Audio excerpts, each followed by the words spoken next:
petition going around among the students at Purchase College There's this, trying to, if you read the petition, Yes, I'm just. they clearly have.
Welcome, everybody, to the Wrightown Park Commission meeting of November 15th, 2022.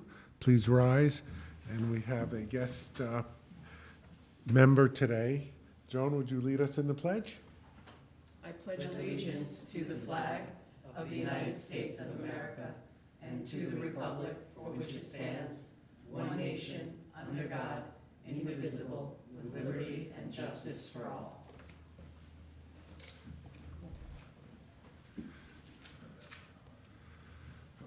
Debbie, please call the roll. Commissioner Jason Klein, Here. Commissioner Emily Hurd, here, Acting Commissioner Joan Grosjean Thomas. here. President Zuckerman. Here.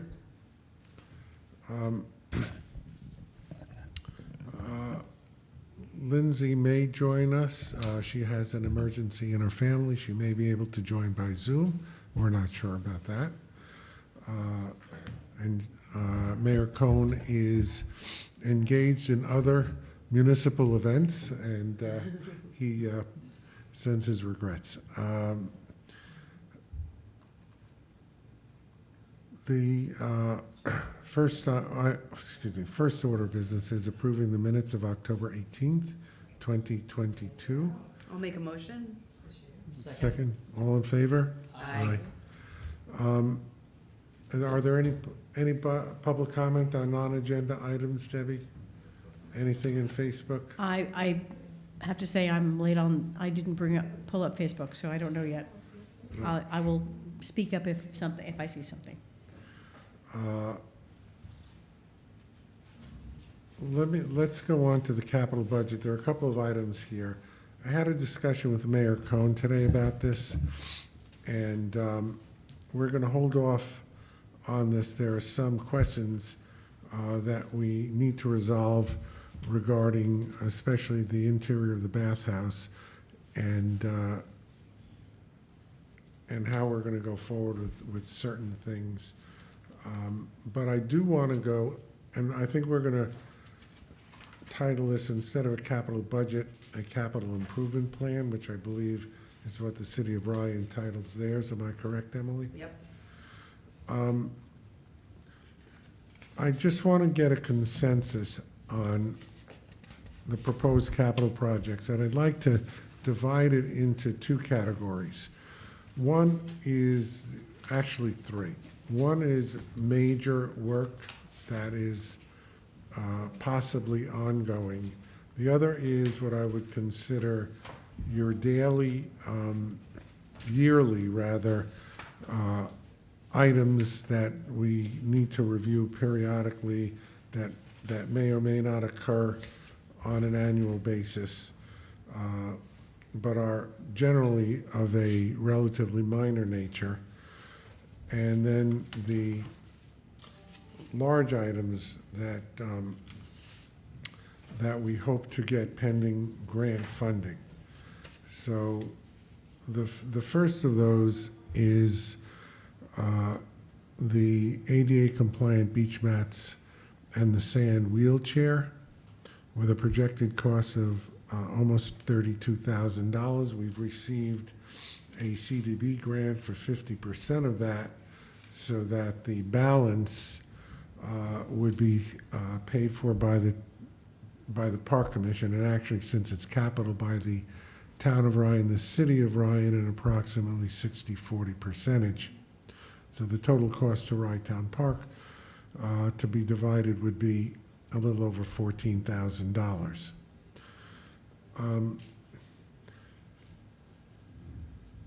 As far as the bathhouse interior alterations to the restrooms and making the permit area handicap accessible, we have an estimated cost of $850,000, which we are trying to decrease. I don't know that it'll be able to be decreased by any major amount, but right now we have available through grant funds $183,000, $100,000 from CDBG and $83,000, which remains from the Parks Department money we got through the CFA, most of which was used for the handicap accessible ramps and the pathway. We are potentially,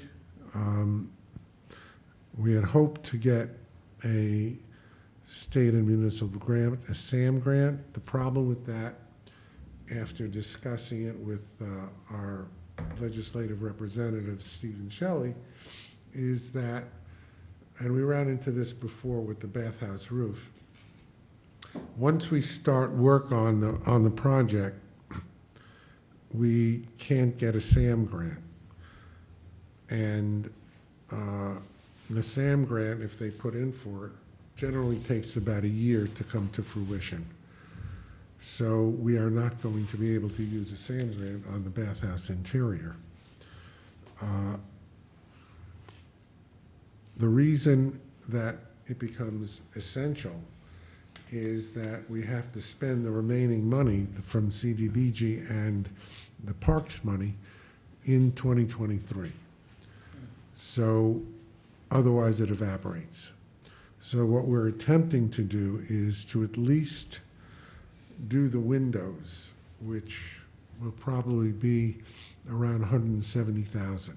Windows must be done in any event because we cannot do the interior while the weather is leaking into the bathhouse. So that's the direction that we're going.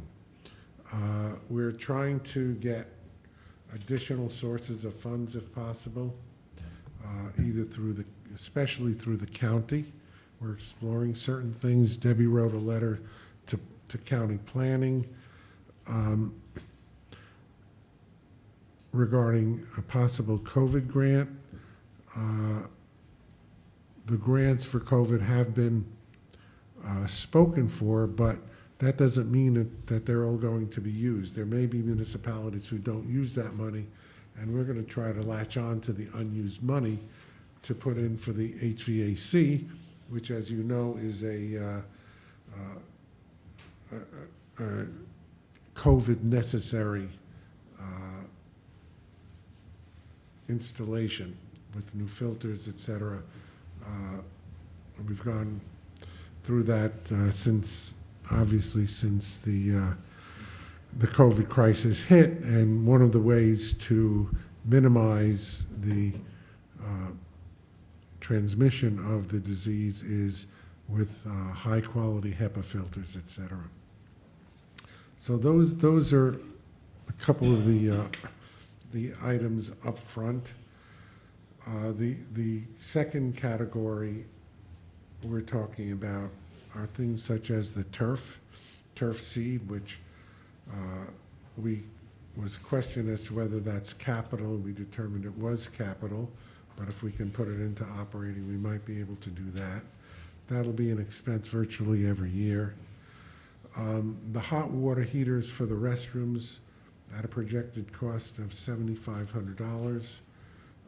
That comes about because the men's and women's restrooms were cited by the Department of Health for not having hot water, even though the men's restroom, these are the tunnel restrooms, even though that particular restroom has been closed for a couple of years, because I'll get to this later, because the stairs are not accessible. Aside from being not accessible to handicapped individuals, the stairs are not accessible to fully abled individuals because they are broken. And the cost to repair the stairs with steel was almost $200,000. So the thought was to replace the bathrooms entirely, which I'll get to later. Anyway, so the Department of Health cited us for not having hot water. So the answer is to put hot water heaters in those restrooms. This is not the main bathroom, but the auxiliary bathrooms. Vehicles and equipment, the parking enforcement vehicle is basically, is on a golf court, is not functioning properly. Russ, do you want to comment on that? The parking enforcement vehicle. Or Debbie can comment on it. Anybody can comment on it. I just want it out in full view so that the commission is completely aware. Yeah, it's not that it's not functioning properly. It's sort of a square peg into a round hole. The current LPR golf is really a golf cart that's not capable of it's not durable enough to perform the function that needs to be do. So we're trying to upgrade, if you will, and then repurpose the existing golf cart to use for maintenance. All right. Just to add to that, you mentioned that the golf, probably an extension of what you were saying, is that the golf cart cannot keep the license plate reader steady while it rattles over our asphalt. It's basically being shaken to death. So we'd like to upgrade to a more durable vehicle that will enable the equipment to work more. Okay. And the horsepower, outdoor horsepower motor, that's kind of obvious. We need to have a motor that's working for our lifeguard contingent. The two-way radios, we questioned that at our last meeting, and that's been taken out of capital and put into operating. The parking, we're proposing a new parking pay station. The other ones are overloaded. We've basically paid for the ones that have existed, and I think it's $45,000, Debbie, for the pay station, but No, that was for a number of them. It just, for one of them, it's 14. It's actually, could be, it's somewhere between 12 and 14. Oh, Thousand. okay. So why did we have it at 11,000? Correct me. I think the 11 may have been the ones that are hardwired, and if we get a solar-powered one that doesn't have to be hardwired into the grid, Okay. it's a little bit more. Okay. Would you explain the parking lot control gate and there's another gate? I'm definitely going to defer to the park director for that.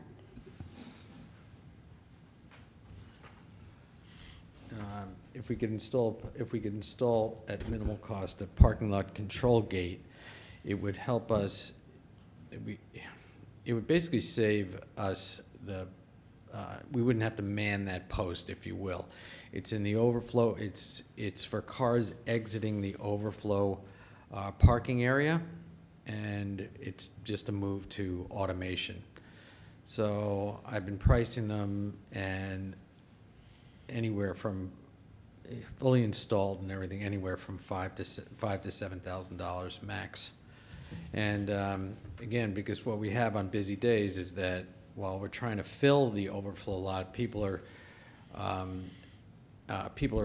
trying to go in the exit. So we have to actually station 2 people there to avoid, for safety reasons, to avoid accidents, and just to keep things under control. So this would be an automated gate, so it would only work when people are trying to exit. It's like coming out of a parking garage, right? It's plain and simple. During like 4th of July, at the end of the night, you could leave it open, so you, Yes, yeah. it can always be locked open when, at the end of every night, it can be left open so people can exit get out. without having to wait. And how is that different, please, from the swing gate that's proposed? The swing gate is on the opposite side, adjacent to the bathhouse, and that's just a gate that used to be there, but is no longer there for reasons I don't really know. And that would just be a metal gate And that's replacement. And actually, we could probably move the existing one from the left side to the right side, and probably could repurpose it. Okay, Did we get any, didn't like a truck hit that one? no, that was in the The truck front. took out the gate at the entrance right off of Dearborn, Right. And along with a column of stone. did we get an insurance settlement with them? We Okay. did. Yeah. In fact, I think we made out pretty well on the insurance settlement. Oh, good. We'll fix, and then sorry. So the swing gate would go there again? No, No. This is once you're already in the park. Yep. Okay, so you've come through the main entrance and you're heading past the garage towards the bathroom building. Yep. Okay, envision that. If you were to go straight Yep. up on there where we don't allow cars except for service vehicles when necessary, it would go there, right there. So it Oh, would- okay. Is that not a gate right now? I'm thinking it's. No, the gate is, and we have a horse there. Oh, gosh. that's where, so that cars can't go next to the bathhouse no, and go down the road. Right, I know exactly where it is. To go Okay. on the park paths, and then the complementary path, if you will, is directly opposite that, adjacent to the dumpsters. Okay, and one of That the, would be the exit, that's used as an exit from the overflow parking area. right. Okay, so, and then, am I thinking about this wrong? Because we used to have a booth where somebody would collect the money. Yeah, And that was on Dearborn Avenue, though. Yes, and so there's an entrance there, that's the main entrance. Mhm. But are there still 2 lanes there? Yes. And are both of those entrances? Or is No, one We generally keep one closed? Okay, at all times. okay, and there's a gate, Yes. Got there's- it. There's Okay. 2 gates, There's one for each side one for each side. of the island, yeah. This is all in conjunction. Remember, we did our parking study? We Yes. hired I will never forget, I worked with Russ on that. Caroline Walker, before she moved and now came back. Right? Well, we were talking about the second parking study, not the first parking. Oh, sorry, the second one. it's Which all a I think you blur, worked on also, didn't you? probably. Yes, I think so. With Rita as Reliant? Yeah, that's what, wasn't she the one that was with Caroline Walker? Caroline had moved Had moved at that point, okay. This Yeah, is- she was, Otherwise, we most certainly would have recruited her for this. yeah, well, she's back, let's get her on another project. All right, let's move on. The video security upgrades. Debbie, just briefly on that. I know that the narrative says our current security system needs a massive upgrade. So our current security system has been in place. The base of it was here before I was with the town. So it's quite old. The cameras are very old technology. They are dumb technology. They frankly should, they need to be replaced. And to replace it all at once could be a very pricey endeavor. So what I'm suggesting is that we start to leg into it with 10,000, which will get us our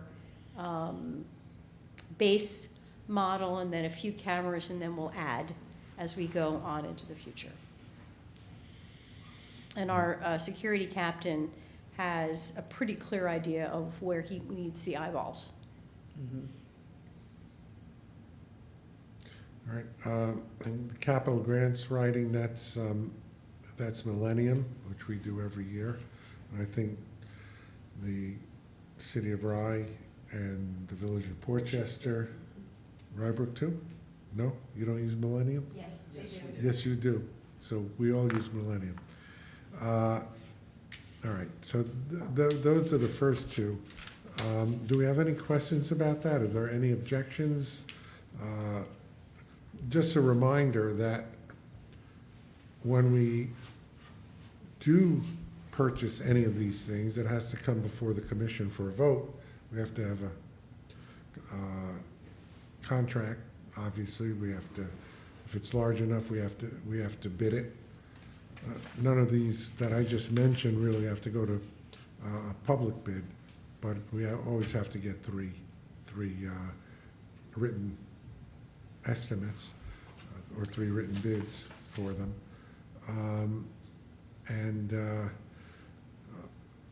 Comments on that part so far? Joe? No. Jason? Emily? I mean, my only comments are with respect to, the bathhouse, separating it into the two projects seems like a good way to utilize that grant money before it expires at the end of 2023, and sort of reduce the cost overall. I know it's definitely a priority, but as you can see, we just, there are a lot of capital needs. And, the issue for the city of Rye, and I know Josh talks about this a lot, is that the way that we're billed for this is that this goes into our 2024 budget because of how all the accounting works. And so it's hard to anticipate, what our budget's Josh? gonna look like in 2024. So I know that, Let me interrupt you for one Yep. sec on that. Josh and I discussed this today. And you're correct, it'll go into your 2024 budget, because even if it's expended in 2023,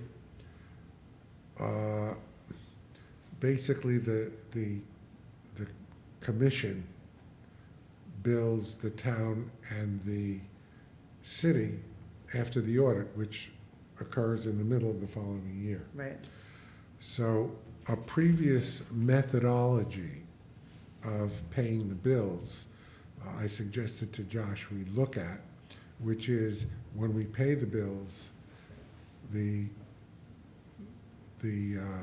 invoices are sent to the city and to the town, copies of the paid receipts, and then the payment is made in that year by the city and the town, and subject to audit the following year. got it, Okay, that way, the expenses that are incurred in 2023 by the Park Commission can be reimbursed by the city and the town in that year. And so I think it's a lot easier bookkeeping. yeah, But we're gonna sit down with our town staff and city Yep. staff. We'll sit down and discuss that methodology and see if that's a better way to do it. Yep. No, that sounds good. The the last page, I just want to go over. It's pending grant funding. These are major projects that we have applied for grants. Some are 50%, and one is 75% grant, which means 25% from the Park Commission. The shower area retaining wall reconstruction, that's the wall going from the bathhouse towards the beach. Yep. That's falling down. The exterior envelope, other than the roof was done a number of years ago, which we have an application in with the state. Those are both 50%. The beach level ADA restroom, that is what I mentioned previously. We have an application through the CFA project with the local water Waterfront LWRP. revitalization. Local Waterfront Waterfront revitalization project. revitalization program, correct, LWRP. And I don't know if we're gonna get any of these. Let me just say at the outset, this is the restroom that the Department of Health says has to be remedied. They are threatening us with not allowing us to open for 2023 unless we do it. Debbie has requested an extension to allow us to open this year. And we have plans, building plans, et cetera. So I'm just suggesting that if we don't get a grant, we're gonna probably have to do it ourselves.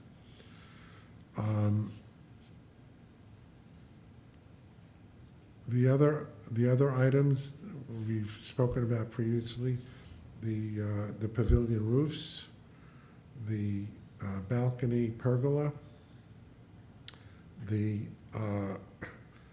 tube fence replacement, which goes on top of the coping on top of the seawall. We have both of those. And those are all, we are hoping to get funding through the SAM grant program for that. And we expect that request is gonna go in very, very soon. I've spoken to both Steve and Shelley about it, and we're hoping that we will be able to get that to a considerable extent. The other projects listed, we've requested money from FEMA as a result of, I guess it's Ida, right? Yes. For the storm mitigation, the promenade erosion, and the pond culvert erosion. And if we get that, it's a 90% grant from FEMA and probably 10% from New York State Homeland Security, which would mean a net cost to the park of $0. So that's what we're working on. Those are the projects that we're considering. And, obviously, money dependent, and that's what the plan is. Comments? Anybody? No? Ambitious. I mean, we've been really successful with grant awards, so I hope we can cross this list off, especially all these storm mitigation projects at the bottom. Yeah, we're waiting. Debbie is on the phone every week, every 2 weeks, Debbie? You know, since, not in the last several weeks when everything went in. So Everything I is in. actually, yeah, I Okay. received notification today that something's been signed off and I have to go in and sign it. And I will, as soon as I do that, I'll let you know what it is. Because Debbie's been on the phone virtually every week, and every time something comes up, it's like, because we're asking for a sand replacement. So they want to know, they wanted maps. Where was the beach before the storm? Where's the beach now? How much sand did you, what kind of sand was it? So, Very fine. It was like Hawaiian pink. It was a I miracle, wish. actually. So anyway, that's, you know, that's what we've been going through with that, and hopefully we'll be getting some funding. So, ready to move on? Let's discuss our dog park hours. Emily had submitted a letter. We discussed it last meeting. And, you know, Russ, I know that there are some issues. One of the issues that we have to be careful about, Russ mentioned to Debbie and myself, is that when we have maintenance people available and in the park, they get attacked by dogs sometimes. Hmm. So that can't happen.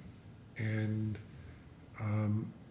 I didn't discuss that with Josh, but I discussed with Josh the possibility of extending the hours by half an hour, because Josh advised me that you advised him that a lot of the people like to drop the kids at school Right. and then come to the park. So that increasing the hours would be helpful. I think that suggestion was made by somebody at the last meeting. It might have been Lindsay. So I'd like to pursue that as a compromise. First, let me have any input that you guys want to about it. Jason, Joan? I'm just curious what time you're talking about. What are the hours? They end at 9 a.m. They now. currently end at 9 a.m. Mm-hmm. So They start at you're- what, 6? 7 a.m., I Seven believe. to 9. 6. 6? 6 to Six. 9. All right, thank you. 6. 6, Russ is saying 6 to 9. I would go And with it's, him. it's theoretically a certain portion of the park, not the whole park. Mm-hmm. So, And the request that I made was specifically for the off-season when, oh, I didn't realize. Yeah, Okay, that's when- even better. right, so, and yeah, whenever the beach closes, I guess, is how we could define, I don't know what the best way is to define. Technically, our beach actually never closes. That's a policy of the Park Commission. Okay, well, when the So- lifeguards leave. Oh, so you're suggesting that the day after Labor Day? Well, I didn't even mean Labor Day. I didn't know how we could define I off-season, think, but I I was, think what we need to do is when the maintenance people leave, the lifeguards leave earlier, okay, okay? So, Yeah, our maintenance people, they finish their season the day after the Thanksgiving weekend. oh, well, that may be. So that's when they're I mean, terminated. I guess there's sort of a point in the season, in the fall, where you see people not coming to the beach in the park, and I guess maybe it correlates to when school starts, but not necessarily, I don't think, but there's sort of a shift, I think, at some point in October, maybe, when you don't see. can we, Russ, what if I suggested November 1st? To, what is it, April, when do they come back on? March 30th? November 1 to March 30th? No, they Our come parks- back our March park 1st. grounds- Our park ground staff works March 1st to essentially December 1st, so just after Thanksgiving. So, look, it's, all I can say is it's been an issue, you know, with, I don't want it to restrict, or somehow restrict or inhibit the ability of our staff to do the grounds work that they need to do, you know, but I do want to be sensitive to all the park users. It's really up to you, but anytime before November, I just don't think is feasible. I've had an incident report as recently as last week of a dog off leash harassing the park staff. you know, I don't know what to say. I feel like it seems pretty contained, but I am not there, obviously, so I'm not disagreeing with that, but I think it seems like generally a very well-behaved group. I understand that we worked really hard to get it to where it is. Yeah. It's hard. There are, you know, multiple elementary schools in the area where people have to drop off at 8:40. So to get your dog to the park and then turn around and leave is, you know, there's not a lot of time. So I think in the off-season, you know, and I will just contrast it with last year, which is my only experience as a dog owner at the park. We didn't have the supervisor on our tails at 9 a.m. sharp. That is a new thing in my experience this fall. And so and you know, my understanding was that the park had been running really well, the dog park portion at least. So it seems, you know, there had been this unwritten rule of like, oh, in the off season they're more lenient, but they're not right now. And so that's why I'm pushing this, because I think, number one, the supervisor's kind of looming there, and he's a very nice guy, but it's sort of like a little bit threatening. And then as soon as 9 o'clock hits, he's driving his cart around, asking people to leave, which is the rule. So I understand if that's what we're gonna do, but then I'd like to extend it to 9:30. You know, I had suggested 10, but I'm willing to work with the compromise of 9:30. I just want to clarify something. When you say that he's asking you to leave, he's not asking. Sorry, He's not leash. asking you to leave. He's asking you to put your dogs on leash. Leash. Because leash dogs are welcome 24 Right, hours a day. Right. Okay. And don't forget, they also have the ability to go to Playland. They can go on the beach on Playland. Sure. Jason is well aware of that, he loves it. Yeah, well, you're asking the wrong person when you look at me, because, I mean, working in parks, I personally have found off-leash dogs to be a problem, generally speaking, at a lot of the facilities. Just, I think off-leash dogs, to me, it's a great amenity to have for people who own dogs, if in a contained area.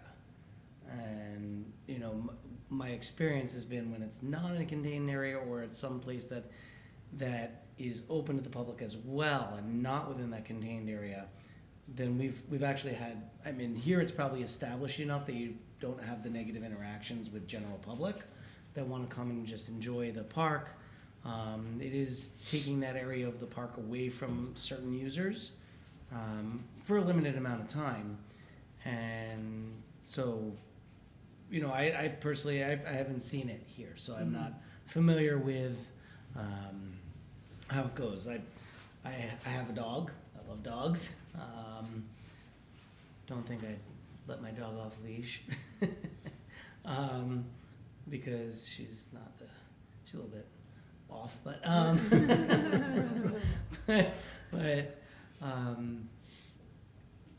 you know, I think if I went and saw it, I think, you know, it being off season certainly helps, but you know, again, you know, like was just pointed out, you know, no one's being kicked out, it's just being asked to put their dog on a leash, which is Right. still enjoyable. I mean, I think, like I said, I kind of prefer it when it's an enclosed area or a well-defined area. Mm-hmm. And it is defined, but it's never been enclosed, Right. as long as we've had the dog park. I think that, Jamie, you want to say something? Jamie Jensen, 588 Forest. Gosh, Emily, I totally hear you, Commissioner Hurd. It is something that community members who love the park and have fallen in love with the park because they can go there in those early morning afternoons. But I will tell you that you give an inch and they take 4 miles. We had the police come last week because of the altercation between 2 owners of dogs. We have absolutely no respect at all, no matter how much you say everyone in the community is lovely about it. They let their dogs off leash the second they're out of the cars. So they're in the pond, they're in the areas that are not in the mapped area.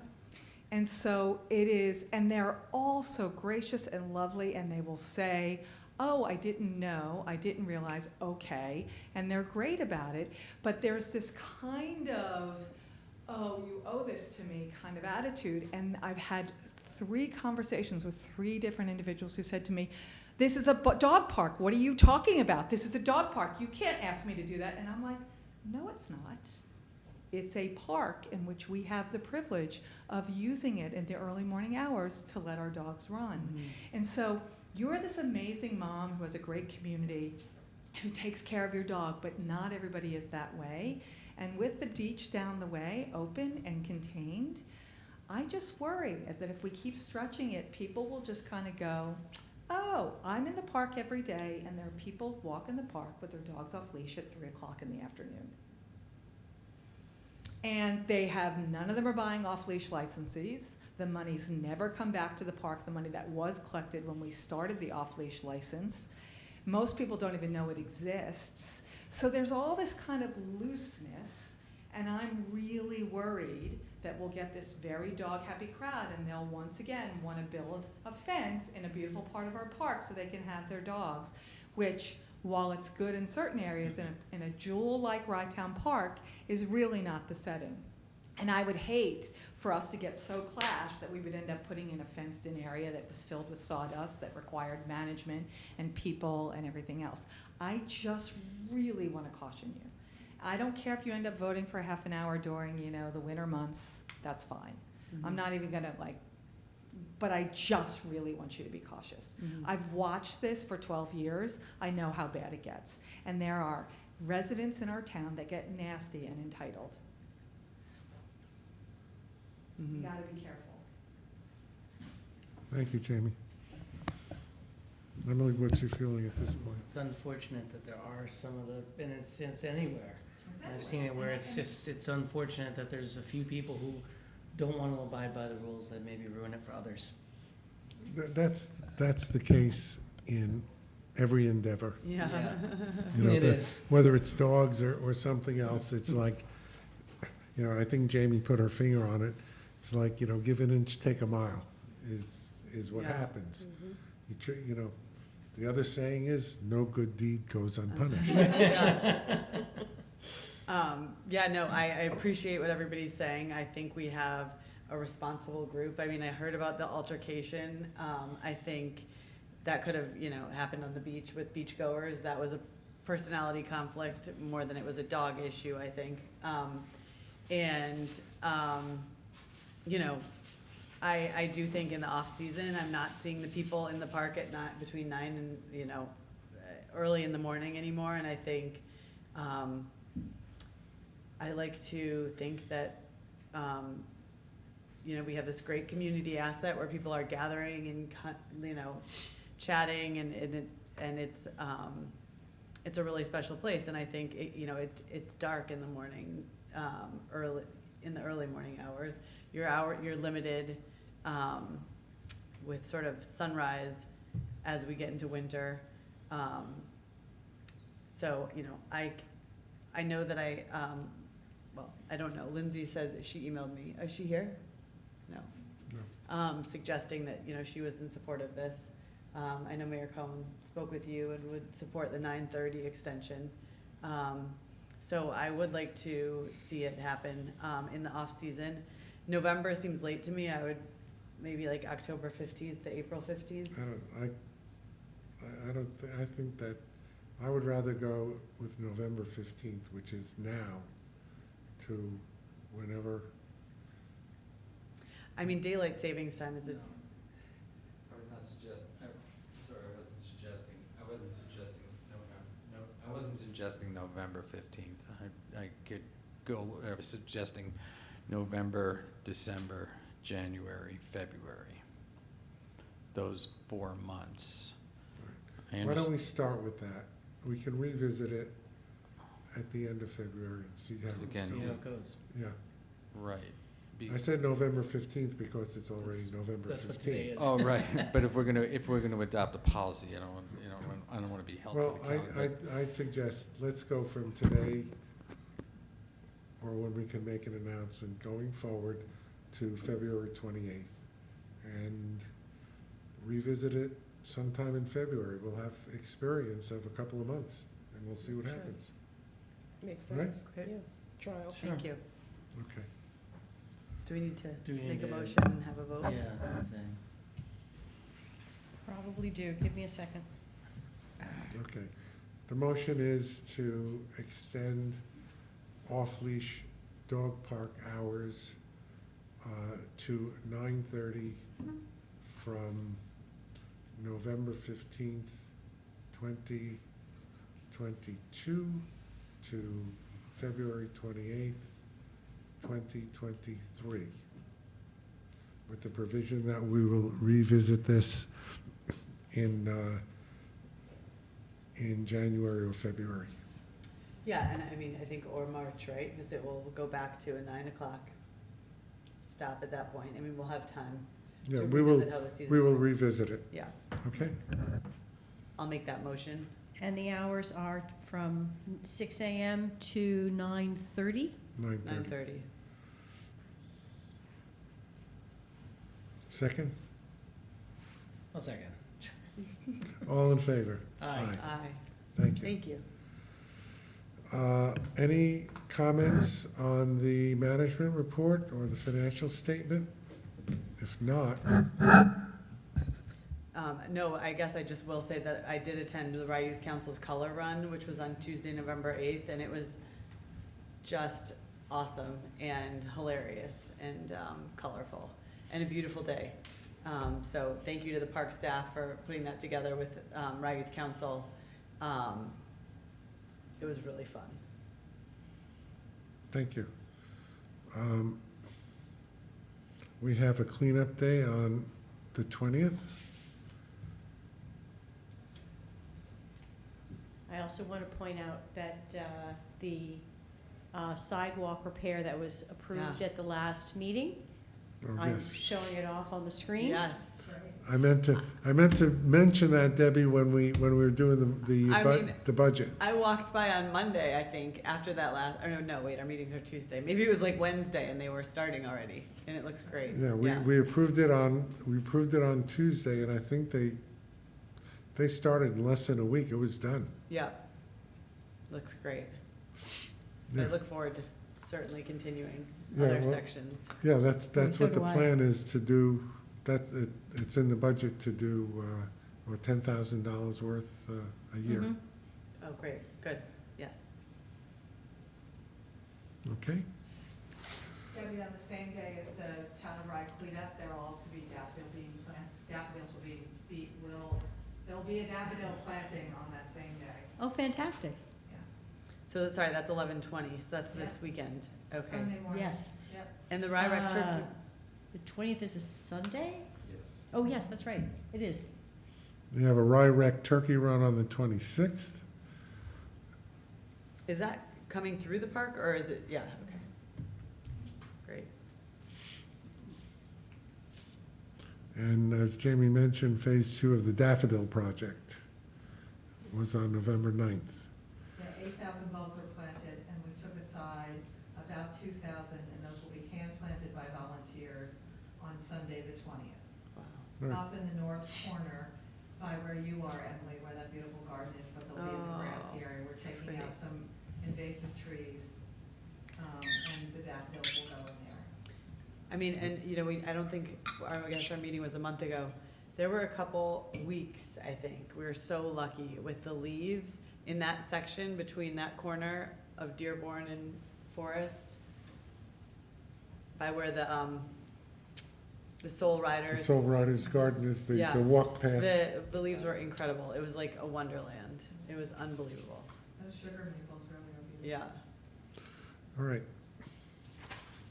With nothing further, and does anybody wish to make a comment, public comment on any subject? I want to thank Joan for being here tonight. Thank you very much. Glad to be here. Yeah, thank Very you. You interesting. constituted the quorum. Right. Yeah, Yes. we needed you. We needed you. So, motion to adjourn, please. So moved. Second? All in favor? Aye. Aye. Thank you. Thank you.